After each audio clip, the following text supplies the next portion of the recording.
목적이 이끄는 삶 데이 10 예배의 중심.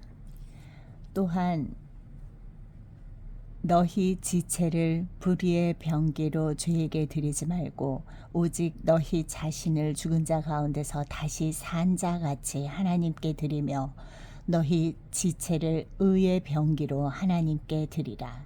로마서 6장 13절.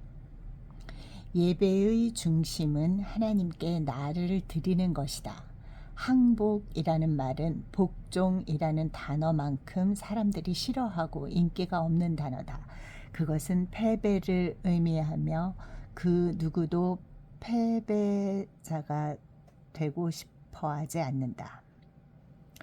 항복은 전쟁에서 패배를 인정하고 게임에서 지거나 강한 상대에게 양보하는 것과 같은 좋지 않은 이미지를 연상시킨다.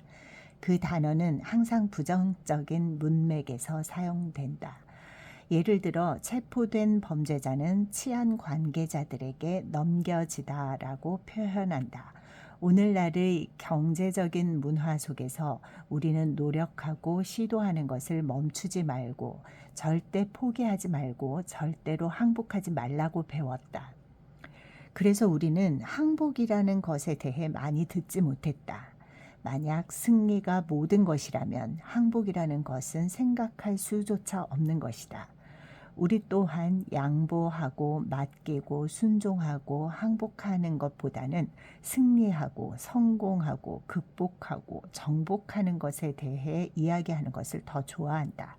하지만 하나님께 항복하고 나 자신을 내어드리는 것은 예배의 중심이다. 하나님의 위대한 사랑과 자비에 반응하는 것은 자연스러운 것이다. 우리는 우리 자신을 그분에게 드린다. 하지만 이는 두려움이나 의무감에서가 아니라 사랑으로 하는 것이다. 그가 먼저 우리를 사랑하셨기 때문이다. 요한일서 4장 9절에서 10절, 19절. 로마서의 11장을 할애해 하나님의 엄청난 은혜에 대해 설명한 후 바울은 우리의 삶을 하나님을 예배하는 데 온전히 드릴 것을 권고한다. 친구들이여, 하나님은 우리에게 위대한 자비를 베푸셨으니 여러분 자신을 산 제사로 하나님께 드리시오. 그리고 그를 섬기고 기쁘시게 하는데 헌신하시오. 이것이 여러분이 드려야 할 진정한 예배입니다. 로마서 12장 1절. 진정한 예배. 하나님께 기쁨을 드리는 것은 우리가 하나님께 우리 자신을 완전히 내어드렸을 때 가능하다. 위 구절 첫 문장과 마지막 문장 모두에 드리다 라는 단어가 포함되는 사실을 생각해 보라. 우리 스스로를 하나님께 드리는 것이 예배의 전부다. 개인적으로 하나님께 우리 자신을 드리는 것은 여러 가지 이름으로 불린다. 헌신, 예수님을 주라 하는 것, 십자가를 지는 것, 우리 자신을 죽이는 것, 성령님께 모든 것을 맡기는 것. 그러나 무엇이라 부르든지 우리가 그것을 실천으로 옮기는 것이 중요하다. 하나님은 우리의 삶을 원하시기 때문이다. 삶의 전부를 원하신다.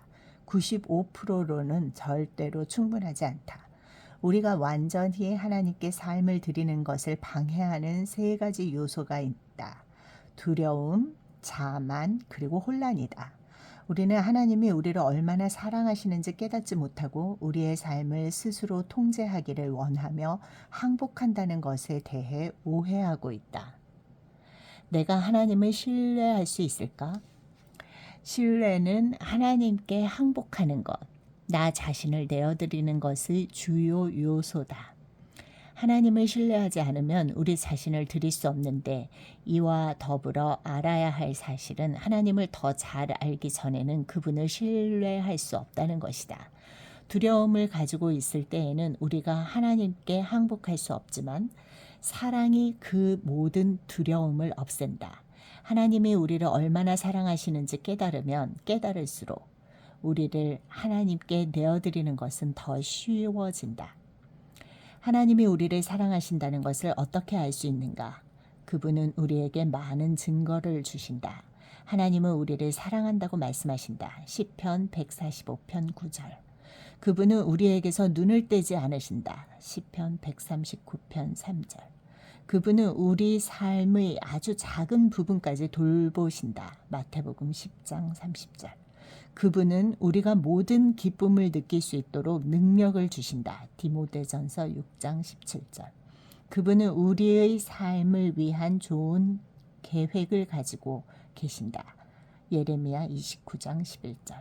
그분은 우리를 용서하신다. 시편 86장 5절. 86편 5절. 그분은 노하기를 더디하신다. 시편 145편 8절.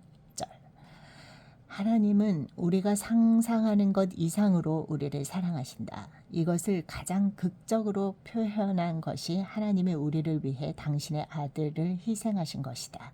우리가 아직 죄인 되었을 때에 그리스도께서 우리를 위하여 죽으심으로 하나님께서 우리에게 대한 자기의 사랑을 확증하셨느니라. 로마서 5장 8절. 우리가 하나님께 얼마나 중요한 존재인지 알고 싶다면 그리스도가 십자가 위에서 팔을 벌리고 계시면서 나는 너를 이만큼 사랑한다. 너 없이 사느니 차라리 죽음을 택하겠다고 말씀하시는 것을 보라. 하나님은 잔인한 노예 감옥이나 거친 폭력을 사용해 강제로 굴복시키려는 분이 아니시다. 그분은 우리의 의지를 깨지 않고 우리를 설득하려고 하시기 때문에 우리가 자유롭게 하나님께 우리를 내어드릴 수 있게 하신다. 하나님은 사랑하는 분이시고 자유케 하는 분이시다. 그리고 그분께 삶을 드릴 때 우리는 구속이 아닌 자유를 누린다. 우리가 자신을 완전히 예수님께 드리면 우리는 그분이 폭군이 아닌 구세주라는 것, 상사가 아닌 형제라는 것, 그리고 독재자가 아닌 친구라는 것을 발견한다. 우리의 한계를 인정하기. 우리 자신을 완전히 항복하게 하는 것을 방해하는 두 번째 요소는 우리의 교만이다. 우리는 우리가 단순히 피조물이고 모든 것을 책임지는 사람이 아니라는 사실을 인정하려 하지 않는다. 그것이 가장 오래전부터 내려오는 유혹이다. 너희 눈이 밝아 하나님과 같이 되어. 창세기 3장 5절. 그 욕구, 완전히 통제하려는 욕심이 우리가 살면서 받는 스트레스의 원인이다. 삶은 싸움이다. 하지만 대부분의 사람들은 우리가 야곱처럼 하나님과 싸우고 있다는 사실을 깨닫지 못하고 있다. 싸움을 통해서 하나님같이 되길 원하지만 우리가 그 싸움에서 이길 방법은 전혀 없다. A.W. 토저는 말한다. 많은 사람들이 아직도 불안한 마음으로 살아가고 있고 아직도 인생의 의미를 찾고 있으며 아직도 앞으로 나아가지 못하는 이유는 그들이 아직 스스로를 완전히 버리지 않았기 때문이다. 우리는 아직도 우리 자신을 상대로 명령하고 있고 우리 안에서 하나님이 하시는 일에 간섭하려고 한다. 우리는 하나님이 아니며 절대로 그렇게 될 수 없다. 인간일 뿐인 것이다. 우리가 하나님이 되려고 노력하면 우리는 결국 사탄과 같이 된다. 왜냐하면 사탄 역시 하나님이 되기 위해 노력했기 때문이다. 머리로는 우리가 인간일 뿐임을 알지만 마음으로는 받아들이지 못하는 것이 우리의 모습이다. 우리가 인간이라는 사실에 대해 지적으로 동의하지만 스스로의 한계에 직면하면 초조해하고 분노하며 키가 더 크거나 혹은 작거나 더 똑똑하고 더 힘이 세고 더 재능이 많고 더 아름답고 더 부유하기를 바라는 것이다. 모든 것을 갖고 싶어 하고 모든 것을 하기를 원하면서 그렇게 되지 않으면 화를 낸다. 그리고 하나님이 우리가 갖고 있지 않은 어떤 것을 다른 사람에게 주셨음을 발견할 때 우리는 질투하고 시기하며 자기 연민에 빠진다. 항복한다는 것의 의미. 하나님께 항복하는 것은 수동적으로 단념하는 것이나 숙명론적인 것, 또 게으름에 대한 핑계가 아니다. 현실의 상황을 받아들이지 않는 것도 아니다. 그 반대를 의미할 수 있다. 우리의 삶을 희생하는 것, 또한 변화해야 할 것을 변화시키기 위해 투쟁하는 것을 의미할 수도 있다. 하나님께 삶을 내어드린 사람들은 때때로 하나님 대신에 싸움을 하라는 부름을 받는다. 하나님께 굴복하는 것은 결코 겁쟁이나 짓밟히고도 가만히 있는 사람들을 위한 것이 아니다. 마찬가지로 이성적인 사고를 포기하는 것을 의미하지도 않는다. 우리가 가지고 있는 생각할 수 있는 능력을 하나님은 낭비할 목적으로 주지 않으셨다. 하나님은 섬기는 로봇을 원하지도 않으신다. 또한 하나님께 삶을 내어드리고 항복한다는 것은 우리의 성격을 억누르는 것이 아니다. 하나님은 우리의 독특한 성품을 사용하기 원하신다. 우리의 독특한 성품은 하나님께 드릴수록 더 강화된다. C.S. 루이스는 말했다. 우리가 하나님께 더 많이 항복할수록 우리는 더 진정한 우리가 된다. 왜냐하면 하나님이 우리를 만드셨기 때문이다. 그분은 처음부터 우리 모두를 다르게 창조하셨다. 내가 그리스도를 믿고 내 자신을 그분의 인격으로 채울 때에야 비로소 나는 진정한 내 인격을 갖기 시작한다. 항복하는 것은 순종을 통해 가장 잘 표현된다. 우리는 그분이 요구하는 모든 것에 대해 예 주님이라고 말하는 것이다. 사실 아니요 주님이라고 말하는 것은 모순이 될 수밖에 없는데 우리가 순종하기를 거부하면서 예수님을 주님이라고 부를 수 없기 때문이다. 베드로는 밤새 고기를 한 마리도 잡지 못하면서도 예수님이 다시 시도해 보라고 하신 말씀에 항복하고 순종했다. 시몬이 대답하여 가로되 선생이여 우리들이 밤이 맞도록 수고를 하였으되 얻은 것이 없지만은 말씀에 의지하여 내가 그물을 내리리이다 하고 누가복음 5장 5절. 항복한 사람들은 하나님의 말씀이 이해가 되지 않아도 순종한다. 완전히 내어드린 삶의 또 다른 면은 신뢰다. 아브라함은 어디로 가는지 모르면서도 하나님의 이끄심대로 따라갔다. 한나는 언제인지 모르지만 하나님의 계획된 시간을 기다렸고 마리아는 어떻게 될지 모르면서 기적을 기대했다. 그리고 요셉은 왜 이런 일들이 벌어지는지 모르면서 하나님의 목적을 신뢰했다. 이들 모두는 하나님께 삶을 완전히 내어드렸다.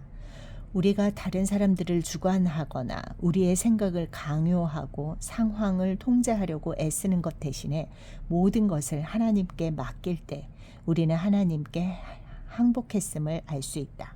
모든 것을 내려놓고 하나님이 일하시게 하라. 항상 우리가 책임을 져야 할 필요가 없다. 성경은 이렇게 말한다. 너의 삶을 주님께 드리고 인내하며 기다려라. 시편 37편 7절. 더 열심히 노력하기보다는 더 많이 신뢰해야 한다. 또한 비난에 반응하지 않고 스스로를 방어하기 위해 서두르지 않을 때 우리는 하나님께 모든 것을 맡겼다는 것을 알 수 있다. 하나님께 드린 마음은 인간관계에서 가장 잘 나타난다. 다른 사람들을 밖으로 밀어내지 않고 우리의 권리만 주장하지 않으며 자신만 생각하지도 않는다. 대부분의 사람들이 항복하기에 가장 어려워하는 부분이 바로 돈이다.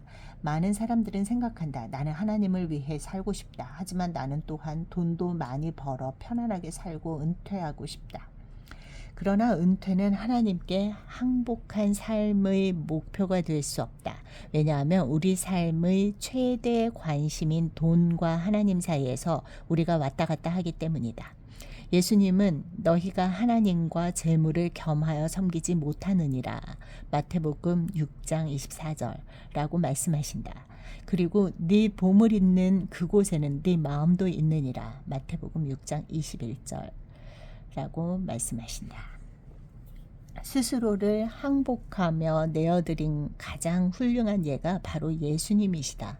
예수님이 십자가에 못 박혀 돌아가시기 전날 밤 예수님은 스스로를 하나님의 계획에 항복시키셨다. 아바 아버지여 아버지께는 모든 것이 가능하오니 이 잔을 내게서 옮기시옵소서. 그러나 나의 원대로 마옵시고 아버지의 원대로 하옵소서. 마가복음 14장 36절 라고 기도하셨다. 예수님은 하나님, 당신이 이 고통을 거두어 가실 수 있는 능력이 있으시면 그렇게 하십시오라고 기도하지 않으셨다. 예수님은 하나님의 모든 것을 하실 수 있다는 것을 이미 믿고 계셨기 때문이다.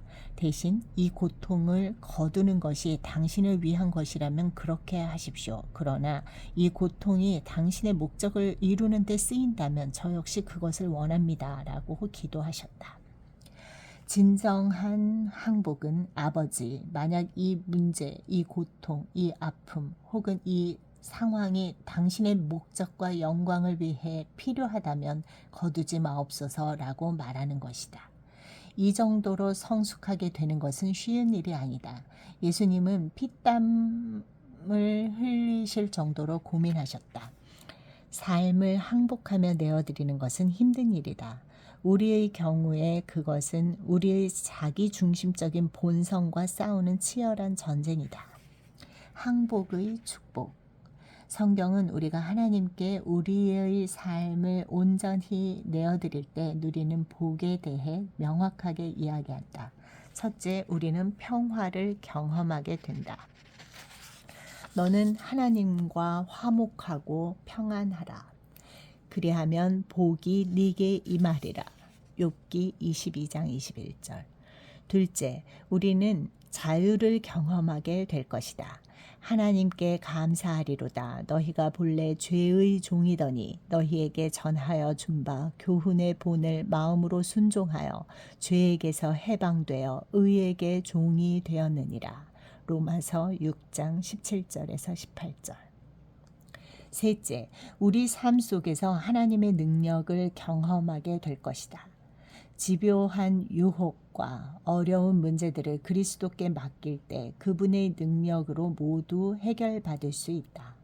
여호수아는 그의 인생에서 가장 큰 전쟁을 앞에 두고 여호수아 5장 13절에서 15절 하나님을 대면했다. 그는 그분 앞에 무릎을 꿇고 경배를 드렸으며 자기의 계획을 모두 맡겼다. 그 항복이 여리고에서의 승리를 가능케 했다. 이것이 바로 역설이다. 항복할 때 승리한다. 하나님께 항복할 때 우리는 더 강해진다. 하나님께 삶을 내어드리면 우리는 다른 것에 항복하게 될지 모른다는 두려움에서 벗어날 수 있다. 구세군의 창시자 윌리엄 부스는 말했다. 인간의 능력이 어느 정도 위대한지는 그가 얼마나 하나님께 삶을 드렸는지에 따라 설명될 수 있다. 하나님은 항복한 사람들을 사용하신다. 마리아를 선택해 예수님의 어머니가 되게 하신 이유는 그녀에게 재능이 있거나 부유하거나 어려워서가 아니었다. 마리아가 하나님께 완전히 삶을 맡긴 사람이었기 때문이다. 천사가 도저히 있을 법하지 않은 하나님의 계획을 설명했을 때 마리아는 차분하게 대답했다. 주의 계집종이오니 말씀대로 내게 이루어지이다. 누가복음 1장 38절. 하나님께 드린 삶을 하나님이 사용하시는 것보다 강력한 것은 없다. 그러니 네 자신을 완전히 하나님께 드리라. 야고보서 4장 7절. 인생을 살아가는 가장 좋은 방법. 모든 사람은 결국 어떤 것인가 또는 누구에겐가 항복한다. 하나님이 아니라면 우리는 다른 사람들의 기대, 돈, 분노 혹은 두려움, 자만심, 욕망 그리고 자아에 항복하게 될 것이다. 우리는 하나님을 경배하도록 만들어졌다. 만약 우리가 하나님을 경배하지 않으면 우리는 우상을 만들어 그것에 항복한다. 우리는 항복할 대상을 선택할 자유가 있다. 하지만 그 선택 뒤에 따라오는 결과들에 대해서는 자유롭지 못하다. 이 스탠리 존스는 말했다. 만약 당신이 그리스도에게 항복하지 않으면 당신은 큰 혼돈에 항복하게 될 것이다. 하나님께 삶을 드리는 것이 가장 좋은 삶의 방법일 뿐만 아니라 유일한 삶의 방법이다. 다른 어떤 것도 안 된다. 다른 모든 방법은 좌절, 실망, 그리고 자기 파괴를 낳기 때문이다. 낳을 뿐이다. 킹 제임스 성경은 항복을 너의 마땅한 섬김, 로마서 12장 1절이라고 말한다. 또 다른 성경은 그것을 하나님을 섬기는 가장 현명한 방법, 로마서 12장 1절이라고 말한다. 삶을 모두 드리는 것은 어리석은 감정적인 자극이 아닌 이성적이고 지적인 행동이다. 가장 책임 있는 그리고 우리의 삶을 통해 할 수 있는 가장 현명한 일이다. 그래서 바울은 이렇게 말한다. 그런즉 우리는 거하든지 떠나든지 주를 기쁘시게 하는 자 되기를 힘쓰노라. 고린도후서 5장 9절. 우리가 가장 현명하게 행동하는 순간은 하나님께 예라고 대답하는 순간이다. 몇 년이 걸릴지 모르겠지만 결국 우리는 하나님이 우리의 삶에 주시는 복을 막는 가장 큰 요인이 다름 아닌 바로 우리 자신, 즉 우리의 의지와 집요한 자만심, 개인적인 야망이라는 것을 깨닫게 될 것이다. 우리 스스로의 계획에 초점을 맞춰서는 하나님의 목적을 이룰 수 없다. 만일 하나님이 우리 안에서 그의 가장 큰 일을 하려고 하신다면 바로 여기서부터 시작하실 것이다. 그러니 모두 하나님께 드리라. 과거의 후회, 현재의 문제들, 미래의 야망, 두려움, 꿈, 약점, 습관, 상처, 그리고 우리가 가진 열등감까지 이 모든 것을 하나님께 드리라. 그리스도를 우리 삶의 우선 운전석에 앉게 하고 핸들에서 손을 떼라. 두려워하지 말라. 그분의 손 안에서 통제 불가능한 것은 없다. 그리스도께서 지배하실 때 우리는 그 어떤 것도 감당할 수 있다. 우리는 다음과 같이 말한 바울처럼 될 것이다. 내게 능력 주시는 자 안에서 내가 모든 것을 할 수 있느니라. 빌립보서 4장 13절. 다메섹으로 가는 길에서 눈부신 빛을 보고 쓰러진 후 바울은 그의 삶에서 항복의 순간을 맞이하였다. 다른 사람들에게는 하나님이 덜 극적인 방법을 사용하신다. 하지만 항복하는 방법과는 상관없이 항복하는 것은 단지 일회적인 사건이 아니다. 바울은 날마다 죽노라고 말했다. 고린도전서 15장 31절. 항복은 시간이라는 개념과 연결해서 생각해야 하고 또한 연습이라는 면과 연결시켜 생각해야 한다. 즉 항복의 삶은 매 순간 이루어져야 하고 평생 해야 하는 것이다. 산 제물의 문제는 그것이 제단에서 내려올 수 있다는 것이다. 그래서 우리는 하루에 50번씩 삶을 다시 드려야 할지도 모른다. 항복의 삶은 매일의 습관이 되어야 한다. 예수님은 이렇게 말씀하셨다.